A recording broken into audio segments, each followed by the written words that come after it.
You ought to get serious. Serious. So serious. Salvation is serious. Serious. It's so serious. You better get serious. Serious. So serious.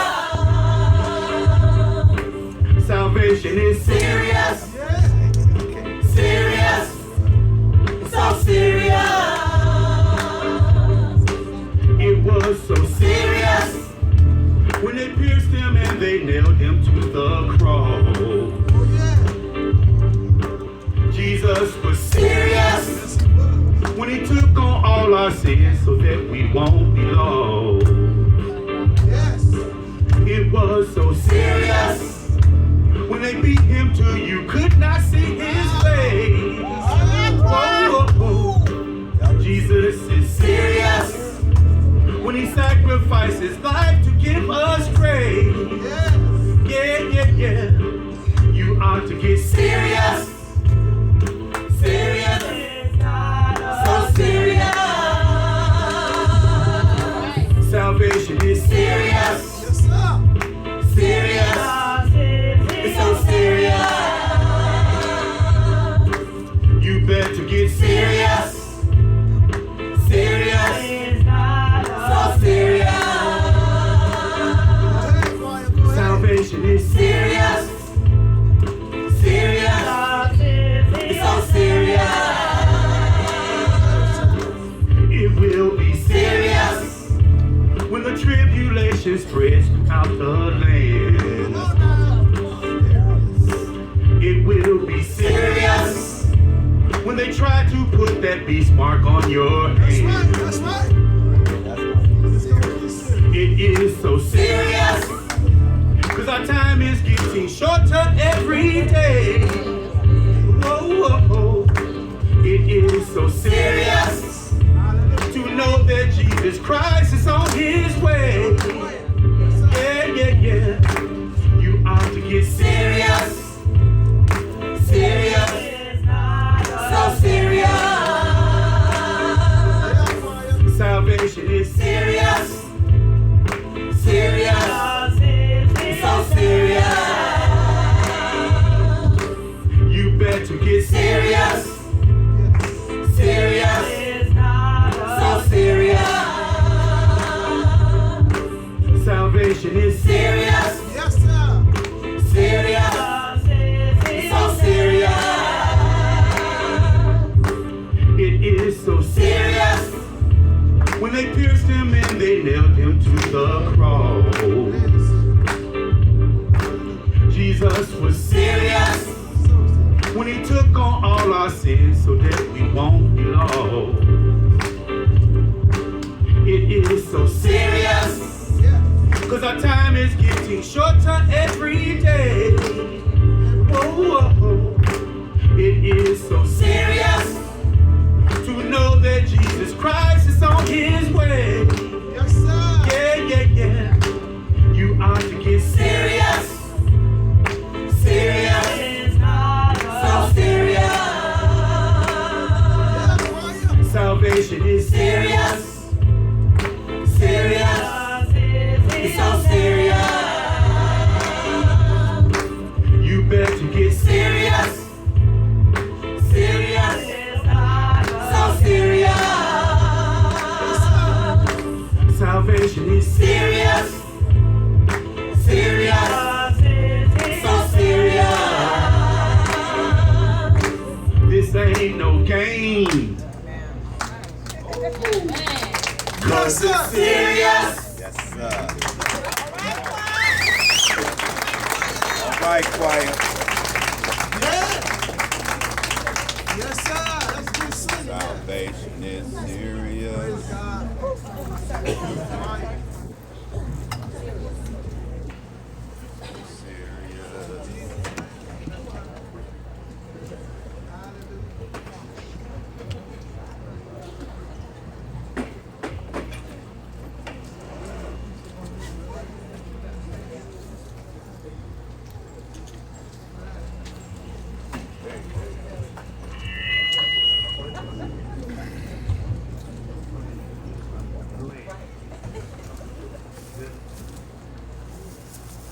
First, I want to thank the choir, you all, for 2 excellent selections.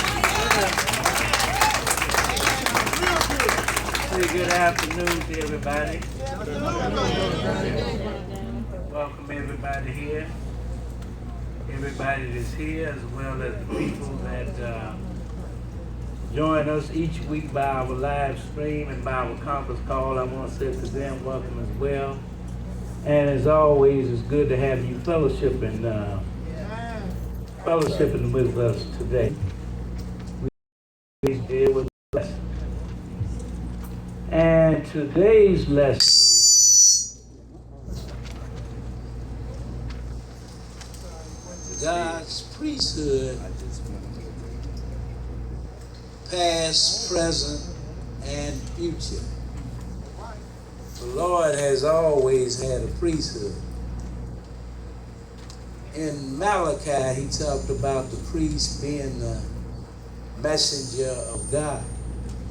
And really, it was the priest that was the one that went to God for the people. People didn't go directly to the Lord. It was the priest that went to the Lord for the people. So you have always had this priesthood. And he is the Lord's message. And it says that the priest should always keep knowledge in his lips, because that was part of his responsibility to teach the word of God. However, we know that the priest sort of got away from that. We're going to show you that in this lesson if you don't know. But at some point they would get back. And we're going to deal with really the 2 different priesthoods. There were 2 different priesthoods that the Lord had established. And we are going to deal with both of them. We're going to start out this lesson in Exodus chapter 29. We're going to begin reading at verse 1. Exodus 29, and we will begin. These had to come from the tribe of Levi. It was a priesthood that the Lord established through the nation of Israel. He brought them out, and with the nation of Israel, when he brought them out and set them up as a nation. Start reading at verse 29. Okay, brother, go ahead and read. And this is the thing that thou shalt do unto them, to hallow them. Now, Lord is saying, this was Aaron and his family, which was from the tribe of Levi, and the Lord is telling Moses, this is the thing that you should do with them, to hallow them. In other words, sanctify them, set them apart. Go ahead and read on. To minister unto me in the priest office. And he said to minister unto me in the priest office, because certain things that they needed to do in order for them to be established as priests. So now he said, you do these things for them to minister to me in the priest office. Go ahead and read, bro. Take 1 young bullock and 2 rams without blemish, and unleavened bread, and cakes unleavened, tempered with oil, anointed with oil, of what thou make them. So now the Lord was about to have them anointed. He's telling Moses what he needs to do in order for these men to be anointed as priests. Go ahead, keep reading. Verse 3. And thou shalt put them into 1 basket. Go ahead. And bring them in the basket with the bullock and the 2 rams. And Aaron and his sons thou shalt bring unto the door of the tabernacle of the congregation, and shalt wash them with water. Go ahead. And thou shalt take the garments and put upon Aaron, and the coat, and the robe of the ephod, and the breastplate, and gird them with a curious girdle of the ephod. So now these were priest garments, because the Lord had already had them to make these garments. And at certain time the priests had to wear these garments when they were ministering before the Lord. This ephod and all of this that we are reading about here. But it had to be done this way. Go ahead, keep reading. Verse 6. Read it. And thou shalt put the mitre upon his head, and put the holy crown upon the mitre. Go ahead. Then shalt thou take the anointing oil and pour it upon his head, and anoint him. And thou shalt bring his sons and put coats upon them. And now he said, he's telling them this is what they need to do with Aaron. Now he said, bring your sons and then put coats upon them as well, because they would be a part of the priest's office as well. Aaron would be the high priest, but they would be priests under Aaron. Go ahead and read. Verse 9. Read it. And thou shalt gird them with girdles, Aaron and his sons, and put the bonnets on them, shall be theirs for a perpetual statute. And thou shalt consecrate. It would be theirs for a perpetual statute. That's what he's saying to do to Aaron and his sons. Let's go to Numbers chapter Aaron and his sons and make them priests, but he would take the whole tribe of Levi. Okay, brother, go ahead and read. And the Lord spake unto Moses, saying. Now again, it is the Lord speaking unto Moses. He's telling Moses what Moses should do as far as the priesthood is concerned. He's already told him to take Aaron and his son and make them priests and anoint them and all of that. And Moses would be the high priest, and Aaron would be the high priest, and Aaron's sons would be priests under him. So now he's going to take the entire tribe of Levi and add them to the priesthood as well. And only if you were from the tribe of Levi could you be a priest. In fact, you were born into the priesthood. If you came out of Levi, then you were born into the priesthood. Go ahead and read on. Verse 6. Read it. Bring the tribe of Levi near, and present them before Aaron the priest, that Aaron shall keep his charge, and the charge of the whole congregation before the tabernacle of the congregation, to do the service of the tabernacle. Go ahead. And they shall keep all the instruments of the tabernacle. Now this tabernacle, this was, it was a tent really that they set up in order to minister unto the Lord. This is where the priest had to go. They had to go into the tabernacle. Later on, it would become the temple. He would have Solomon to build a temple, and then these same things would be done in the temple. But now this was a tabernacle. This was before the temple was built. Go ahead, continue reading. Verse 8. Read it. And they shall keep all the instruments of the tabernacle of the congregation, and the charge of the children of Israel, to do the service of the tabernacle. So now, you know, the Lord had them to make all of these different instruments that would be in the tabernacle. Had to make tables and veils and all of that. All of that stuff had to be within the tabernacle, and it was the priest's responsibility to take care of these things that were in the tabernacle. Go ahead, continue reading.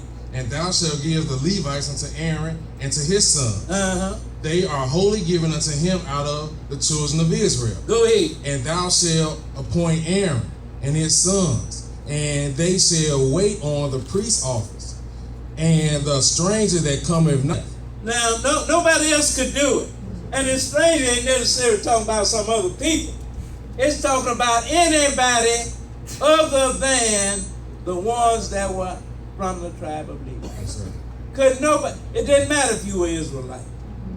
You could not be a priest unless you came from the tribe of Levi.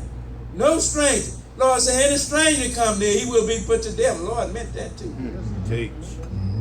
I can read you in the Bible where they even, cause part of the duties of the priest was to move the Ark of the Covenant. And I can read you in the Bible where they didn't do that right. The right people didn't do it, and they didn't do it right. Lord killed them right there on the spot.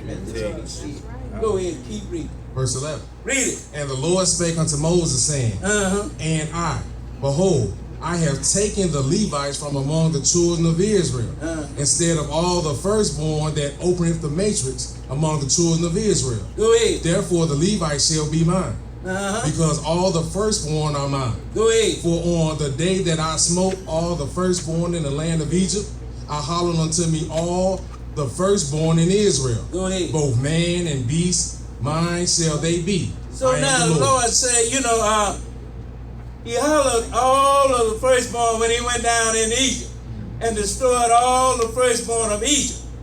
And he spared the firstborn of the children of Israel. He said, therefore they are mine. So now he's taken the Levites instead of the firstborn, and they are his. Go. Let's go now to Leviticus chapter 21, and we'll begin reading at verse 16, Leviticus 21, and we'll begin at verse 16, 21 and 16. Just show you here, even the priest had to be physically perfect anyway. Start reading at Leviticus 21 and began reading at verse 16. Leviticus 21 and verse 16. Okay, go ahead and read, brother. And the Lord spake unto Moses, whosoever he be of the seed of thy seed in their generation that have any blemish, let him not approach to offer the bread of his God. Now, you know, he was in the priesthood, but he couldn't do an offering if he had any blemish in him. And it's talking about physical blemish here. And if he had any blemish in him, he could not offer up before the Lord. Go ahead and read on. For whatsoever man he be that have a blemish, he shall not approach. A blind man, or a lame, or he that have a flat nose, or anything superfluous, or a man that is broken-footed, or broken-handed. Superfluous, that means it deformed in some kind of way. So now, if he had any of these, even though he was born a Levite and born really into the priesthood, he could not offer anything before the Lord. You know, he had maybe had some other responsibility in the priesthood, but he couldn't offer anything before the Lord. Because all of the priests didn't have the same responsibility. Certain priests, they did offering. Certain priests' responsibility was the vessels, and they just had responsibilities. So now if he was formed in any way, he couldn't offer anything before the Lord. Go ahead. Or had blemish of the seed of Aaron, for the Lord by fire. Go ahead. He had he come nigh to offer the bread of his God. He shall eat the bread of his God, both of the most holy and of the holy. Only he shall not go into the veil, nor come nigh unto the altar, because he have a blemish, Go ahead. that he profane not my sanctuaries.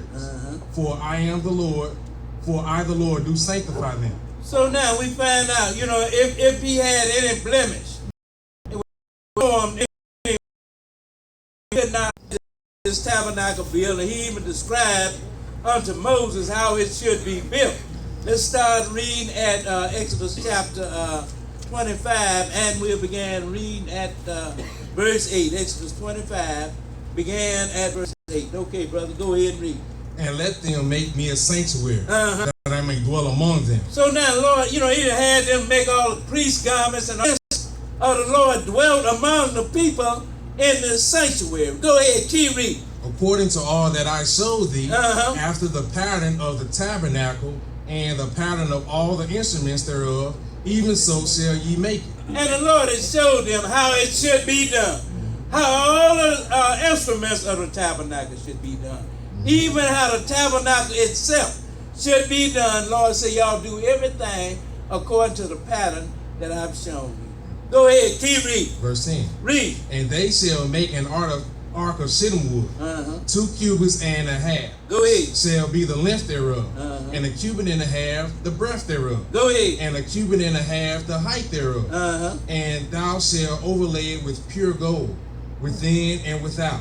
Shall thou overlay it, Go ahead. and shall of gold for it, and put them in the 4 corners thereof. And then you had to make rings of gold And 2 rings shall be in the side, and 2 rings shall be. Go ahead. And thou shalt put the things by the ark, that the ark may be borne into the ark the testimony which I shall give thee. And then when you set the ark down, you didn't move the pole. You just left them hanging in there. So whenever it was to be moved, the priest would go and they of the covenant within it. Go ahead, continue reading. Shall be the length thereof. Go ahead. And a cubit and a half the breadth thereof. And this mercy seat, it represented the throne of God. That's what this mercy seat represented. You know, the Lord said that I might dwell among you. And then He's going to tell the people, you know, when they come before the mercy seat, it's like you coming before Him. But this was pointing to something bigger. What verse up? Verse 18. Read. And thou shalt make 2 cherubims of gold. Of beaten work shalt thou make them. Go ahead. In the 2 ends of the mercy seat. And make 1 cherub on the one end, and the other cherub on the other end. And then around this mercy seat, you had to have a cherub. And this mercy seat represented the throne of God. Because if you read sometimes in the book, you will find out that oftentimes the Lord is referred to as the God that sitteth between the cherubs. Go ahead, keep reading. The end of verse 19. Read. Even of the mercy seat shall you make the cherubims, one on the 2 ends thereof. And the cherubims shall stretch forth their wings on high. Go ahead. Covering the mercy seat with their wings. Read. And their faces shall look one to another. Toward the mercy seat shall the face of the cherubims be. Go ahead. And thou shalt put the mercy seat above, and in the ark thou shalt put the testimony that I shall give thee. So now you get the Ark of the Covenant that had the 10 Commandments in it. Then you set this mercy seat that represents the throne of God on top of the Ark of the Covenant. Go ahead, keep reading. Verse 22. Read it. And there will meet with. See what the Lord said, and there I will meet with thee. Go ahead. And I will commune. Because I will meet with thee, commune with thee from above the unto the children. verse 31. Exodus chapter 26, and we're going to pick it up at verse 31. So this was the manner in which the Lord had the tabernacle set up. Because what he was really doing, he was getting the people ready for what was to come down the line. Priests had to be perfect. We didn't bother reading it, but even the sacrifices that they made had to be perfect. And then you had this Ark of the Covenant, verse 31. Okay, brother, go ahead and read it. And thou shalt make a veil of blue and purple and scarlet and fine linen of cunning work. With cherubim shall it be made. So now the Lord is unto you between the holy place, which the Lord had established concerning the Levitical priesthood. Let's go to Leviticus chapter 4, because there's certain things that the priests had to do. And among those things that they had to do was the offer of sacrifices for sin. Start reading at Leviticus 4. And began reading at verse 1, Leviticus 4, and we'll pick it up at verse 1. 4 and 1. Go ahead and read. and the Lord spake unto Moses, saying, Speak unto the children of Israel, saying, Go ahead. If a soul shall sin through ignorance. Now he said, if a soul sin through ignorance, and he's going to even tell you what sin is. Because when you read in John in the New Testament, it just straight out tell you sin is a transgression of the law. So now he's talking about if a soul sin through ignorance. And that means if he sinned not inadvertently, not willfully sin, but if he sinned through ignorance, then this is what he had to do. Go ahead and read. If a soul shall sin through ignorance against any of the commandments of the Lord, Go ahead. concerning things which ought not be done, and shall do against any of them. Well, that's what sin is, doing anything against any of the commandments of the Lord. That's what sin is. That's the Bible's definition of sin. Old Testament, New Testament, don't matter. If you do anything against the commandments of the Lord, then you have committed sin. And the Lord said, if a man sinned ignorantly, inadvertently, in other words, then this is what he had to do. Even the priest, if he sinned, he had to do this. Go ahead and read. If the is anointed, Lord, for a sin offering. It had to be without blemish, though. And he shall bring it up before the Lord. Even though he's the priest, he still had to offer up an offering for his sin. Go ahead and read on. And he shall bring the bullock unto the door of the tabernacle of the congregation. Go ahead. Before the Lord, and shall lay his hand upon the bullock's head. Go ahead. And kill the bullock. So he had to do it before of the. Put some of the blood upon the horns of the altar Go ahead. of sweet incense before the Lord, Uh-huh. which is in the tabernacle of the pour a bullock at the bottom of the altar Uh-huh. of the burnt offering, which is at the door of the tabernacle of the congregation. Uh-huh. And he shall take off from. Well, that is good. Skip down to verse 27. That's what the priest had to do. And he had to do that in order for his sins to be forgiven him. He had to do that. The Lord set this up. It was a part of the Levitical priesthood, and a part of the Levitical priesthood was the sacrificing of animals, because men always did sacrificing. You go all the way back to Cain and Abel. They did sacrificing. But when the Lord set up the Levitical priesthood, it became law. And it was for Israel as well as for the stranger that would serve the true and living God. Skip down to verse 27 now. Go ahead and read. And if anyone of the common people sin through ignorance. Now you're dealing with just common people here. And if they sin, it said, through ignorance. Go ahead and read. While he doeth somewhat against any of the commandments of the Lord, Go ahead. concerning things which ought not be done, and be guilty. Go ahead. Or if his sin which he hath sinned come to his knowledge, Uh-huh. then he shall bring his offering, a kid of the goat, Go ahead. a female without blemish, for his sin which he hath sinned. So now, in other words, your sin was going to cost you something. You had to pay something. You sin enough, you'll find yourself with no flock. Come on. Jeez. Flock is money. You understand what I'm saying? That's money on the hook. Now, but it had to make you pay something. And besides that, in order for your sin to be forgiven, there had to be some blood shed. And that started really all the way back with Adam.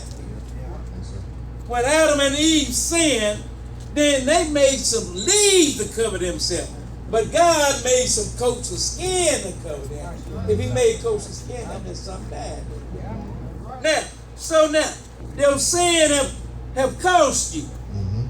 And some blood had to be shed in order for it to be forgiven you. Go ahead and read on. Verse 29. Go ahead. And he shall lay his hand upon the head of the sin offering, and shall slay the sin offering. Now then he had to lay his hand upon the sin offering. And he had to slay the sin offering. That's what kind of keep you in check a little bit. Wouldn't just stop you from sinning, but it would kind of keep you in check a little bit. So now, so it did kind of keep you in check a little bit. So now you had to kill the animal yourself. Go ahead, keep reading. In the place of the burnt offering. Go ahead. And the priest shall take of the blood thereof with his finger, and put it upon the horns of the altar of burnt offering. Go ahead. And shall pour out all the blood thereof at the bottom of the altar. So now you didn't offer him up. That was the priest's duty to offer him up. They wouldn't make you kill it though. You had to kill it, and then the priest had to offer it up, and he had to sprinkle the blood. This was part of his responsibility to offer up sacrifices for the sins of the people. What verse out? Verse 31. Go ahead and read. And he shall take away all the fat thereof, and the fat, as the fat is taken away from the sacrifices of peace offerings. Go ahead. And the priest shall burn it upon the altar to the. Go ahead. And the priest shall make an atonement for him, and it shall. The priest would make an atonement, and then it would be. But all that had to happen in order for your sins to be forgiven, because it was all about the shedding of blood, people. Without the shedding of blood, there is no remission. The priesthood or the priesthood after the order of Melchizedek. Still, there had to be some blood in order for sins to be forgiven. Let's go to Leviticus chapter 16.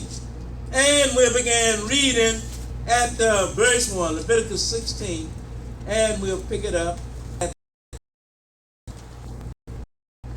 verse 1, 16 and 1. Well, Lord had these people to do all these things. He said, according to the pattern that I showed you in the mountain. Oh, that was a pattern of the real tabernacle of the Lord. That's what it was. And everything was done according to what the Lord showed Moses in the mountain. Start reading at Leviticus 16 and began at verse 1. 16 and 1. Go ahead and read, brother. And the Lord spake unto Moses after the death of the two sons of Aaron, when they were before the Lord and died. Well, whatever their offering was, the Lord killed them because of it. It was not in order with the commandment that the Lord had given them. So apparently when they offered before the Lord killed them. Go ahead and read on. And the Lord said unto Moses, Go ahead. Speak unto Aaron thy brother, Go ahead. that he come not at all times into the holy place. Now he said that he come not at all. What did it say? Not also in the holy place. Go ahead and read. Within the veil. The holy place is also called the most holy. And of atonement. And he went in there with a sacrifice that would cover all of the sins of all of the people for the entire year. Go ahead, continue reading. And that was pointing to something big as well, as was all of these sacrifices. Go ahead, keep reading, brother. Within the veil before the mercy seat. Go ahead. Which is upon the ark. Go ahead. That he die not. So you know what place he's talking about, which was up on the ark. And notice what he said, that he died not. In other words, if Aaron had decided, I'm going to go in there any other day, other than the day that the Lord said, the Lord would have killed him. Because when the Lord set up the order, he meant just what he said. Let's go now to Daniel chapter 9. Daniel chapter 9, and we'll begin reading at we're going to just for the sins of the people. Go ahead and read. And the people of the prince that shall come shall destroy the city and the sanctuary, and the end thereof shall be with the flood. Go ahead. And until the end of the war, desolations are determined. And that means something, but we're not going to. And he shall a covenant with many for 1 week. Go ahead. And in the midst of the week, he shall cause sacrifices and oblations to cease. Jesus would die in the middle of the week, people. That's when he died. He didn't die on no Good Friday. You know, like everybody did yesterday. He knew. Go ahead. He shall. So now, remember, the animal was a sin offering. Let's go to Isaiah chapter 53, and we'll begin reading at verse 5. And I'm going to show you what would happen when Jesus died in the middle of the week. Where we just read, he would cause sacrifices and oblations. No more killing of the animals. Didn't nail the high days to the cross. Didn't nail the dietary law to the cross. Didn't nail the 10 Commandments to the cross. The book just told Daniel. This ain't what Daniel said. This is what the angel said to Daniel. That the sacrifices and oblations. See, when he was out, how was he wounded for our transgressions? Read. The chastisement of our peace was upon him, and with his stripes we are healed. All the he has turned everyone to his own way. Go ahead. The lamb to the slaughter, and as a sheep before her shearers is dumb. Go ahead. So he opened not his mouth. Read. He was taken from prison and from judgment. And who shall declare his generation? For he was cut off out of the land of the living. Go ahead. For the transgressions of my people was he stricken. Well, Daniel wrote that he would be cut off, but not for himself. Isaiah wrote that he would be cut off for the transgression of the people. Go ahead, keep reading. Verse 9. Read it. And he made his grave with the wicked, and with the rich in his death. Go ahead. Because he had done no violence, neither was any deceit in his mouth. Read it. Yet it pleased the Lord to bruise him. He hath put him to grief. Go ahead. When thou shalt make his soul an offering for sin. In other words, it was the animal that was the sin offering, right? But when Jesus died, he then would become the sin offering. So you didn't need the animals anymore. By the way, that is the law that he nailed to the cross. That's what Paul was talking about when he spoke to the Colossians. Let's go now to Matthew chapter 26. Because now Jesus was about to die. And the priesthood was about to end. The Levitical priesthood was about to end. And the other priesthood was about to begin. Start reading at Matthew 26. And we'll begin reading at verse 26. Matthew 26. Pick it up at verse 26. 26 and 26. Go ahead and read. And as they were eating, Jesus took bread. Well, you know what they were eating, don't you? They were eating the Passover. That's what they were eating. And how were they eating it? They were eating it just like they commanded it to be done all the way back in Exodus when the Passover was instituted. And they ate it that way up until Jesus died. And then after he died, they would no longer eat it that way. Then they would eat the bread that represented his body and the wine that represented his blood. So you don't do the four-legged animals anymore when Jesus died. That is why he changed the ordinance of the Passover just before he died. What verse out? Verse 26. Read it. And as they were eating, Jesus took bread. Go ahead. And blessed it. Go ahead. And brake it. And gave it to his disciples. Go ahead. And said, take, eat, this is my body. And he took the cup. Go ahead. And gave thanks. And gave it to them. Read. Saying, drink ye all of it, for this is my blood of the New Testament, which is shed for many, for the remission of sin. Under the Old Testament, or under the Old Covenant, they killed the four-legged lamb on the Passover and they roasted them with fire. They did all of that, everything that was commanded to be done. Then after Jesus died, under the New Covenant, you wouldn't do it anymore that way. It had to be with the bread